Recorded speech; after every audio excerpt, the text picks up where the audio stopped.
ಅದು ಹೇಳಿದೀರಾ ಕೂಡ, ಮದ್ವೆಗೆ ಹುಡುಗಿನ ಹುಡುಕೋ ಡ್ರಾಯಿಂಗ್ ಜವಾಬ್ದಾರಿ ಎಲ್ಲ ಮಾಡಿದೀನಿ ನಾನು. ಜವಾಬ್ದಾರಿ ಅಂತ ತಗೊಳ್ಳೋದಿಲ್ಲ, ಅಲ್ಲಿ ಹೇಳ್ತಿದ್ದೇನೆ ನಾನು.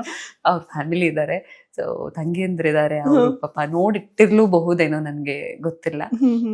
ಜವಾಬ್ದಾರಿ ಅಂತಲ್ಲ, ಅಲ್ಲಿ ಹೇಳಿದಿದೆ ನಾ ನೋಡ್ತೀನಿ ಮಾಡ್ತೀನಿ ಅಂತೆಲ್ಲ. ಹುಡುಗಿ ಡ್ರಾಯಿಂಗ್ ಎಲ್ಲ ಮಾಡಿದ್ದೆ. ದಟ್ ನೋಟ್ ಎಲ್ಲರೂ ಮಂಜಣ್ಣ ಕರೆದು ಅವ್ರಿಗೆ ಮದ್ವೆ ಆಗಿಲ್ಲ ಅನ್ನೋ ಗಿಲ್ಟ್ ಅಂತೆಲ್ಲ ಅವ್ರಿಗೆ ಬೇಜಾರಿದೆ. ಅಣ್ಣ ಅಂತ ಇಲ್ಲ, ಹೋದ್ಮೇಲೆ ಒಂದು ಹುಡುಗಿನಾದ್ರೂ ಅಣ್ಣ ಅಂದೇ ಇರೋರ್ನ ಮದ್ವೆ ಮಾಡೋಣ ಅಂತ ಹೇಳಿದ್ದೆ. ಮದ್ವೆ ಬಗ್ಗೆ ಡಿಸ್ಕಸ್ ಮಾಡ್ತಾ ಇದ್ರ ಅವರು? ಐ ಮೀನ್ ಈಸ್ ನಾಟ್ ಅಂದ್ರೆ ಹೋದ್ಮೇಲೆ ಅಪ್ಪ ಅಮ್ಮಗೆ ಹೇಳಿದೀನಿ, ಅವರು ನೋಡಿದಂತ ಹುಡುಗಿನ ಅವ್ರು ನೋಡಿದ್ರೆ ಮತ್ತೆ ನಾನ್ ಮೀಟ್ ಮಾಡಿ ಮದ್ವೆ ಆಗ್ತೀನಿ ಅಂತ ಹೇಳಿದ್ದಾರೆ. ಆತರ ತೀರಾ ಏನದು ಡೆಸ್ಪರೇಟ್ ಆನ್ ದ್ಯಾಟ್ ಅನ್ನೋದೆಲ್ಲ ಏನು ಇಲ್ಲ. With the flow.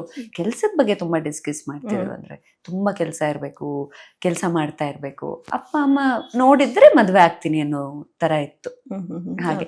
So 1 second ಎಲ್ಲೂ ಕ್ರಶ್ ಆಗಿದೆ ಇದೆಲ್ಲ ನನಗೂ ಕೊಟ್ಟಿಲ್ಲ, ಅವ್ರಿಗೂ ಆಗಿಲ್ಲ. ಆಗಿದ್ರೆ ನನಗೆ ಗೊತ್ತಾಗ್ತಿತ್ತು. ಸೊ ಗೊತ್ತಾಗಿ ಅದನ್ನ ಎಂಟರ್ಟೈನ್ ಮಾಡೋಳಲ್ಲ. ನನಗೆ ನಂದೇ ಆದಂತ ರೆಸ್ಪಾನ್ಸಿಬಿಲಿಟೀಸ್ ಇದೆ, ಫ್ಯಾಮಿಲಿ ಇದೆ. ಸೊ ಅದನ್ನ ಯಾವುದು ಇಲ್ಲಿ ಅಂತಲ್ಲ, ಎಲ್ಲೇ ಆಗ್ಲಿ ನಾನು ಎಂಟರ್ಟೈನ್ ಮಾಡೋದಿಲ್ಲ.